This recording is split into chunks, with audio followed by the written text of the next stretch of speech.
Hi, my name is Jessica Greenwood, and in this video this is part one of the accompanying videos to my 7 ways to increase collections cheat sheet.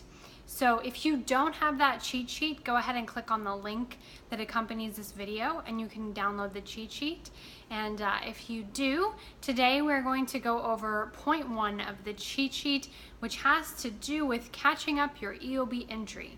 Now, why is this so important to increasing your collections, right? It's administrative work, right? So why does this matter? Okay, I'm going to tell you. This matters because, one, if your EOB entry is backlogged, right, which is, by the way, it's easy for it to get backlogged, okay? It's easy to kind of get distracted with everything else going on and to not keep the EOB entry in present time, right?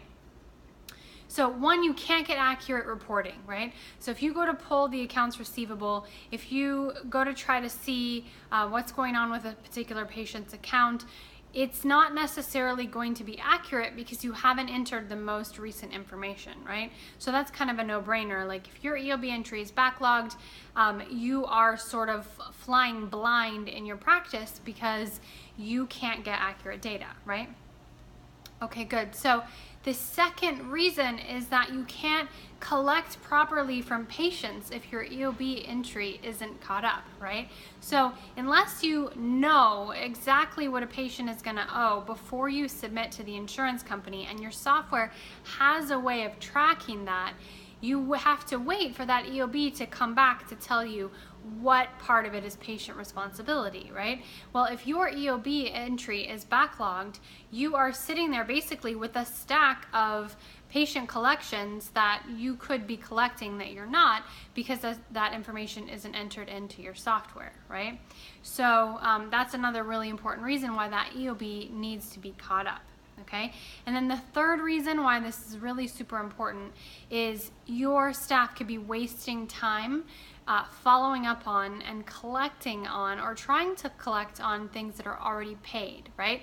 Because if I'm in the software and I pull an accounts receivable report or I go into like the insurance follow-up area, it's going to show me whatever the software says is outstanding. And if I'm your collections person or in your billing department, I'm going to start calling on those claims. I'm going to start resubmitting. I'm going to start digging into those. But if there's a stack of EOBs, those things might actually have already been paid and it's sitting there in that stack of EOBs waiting to be entered, and you're wasting time calling the insurance company and the insurance company is saying, we paid that on blah blah date with check number da da da da da, right? And you've just wasted all of that time, okay? So not only does that decrease collections, but it's also costing your practice in resources and time, okay? So the fourth reason, right, with EOB entry and why it's so important is that you might have denials sitting there in those EOBs that are easy to correct and turn around and resubmit, right? So maybe something came back and you left a modifier off, or there's some sort of an error that's pretty simple to get in there and correct and resubmit and get paid, right? But you don't know until you start making your way through those EOBs and actually pulling those things aside that you actually could follow up on and actually could collect, right? So that's 4 reasons why that seemingly innocent stack of EOBs can be drastically impacting your collections.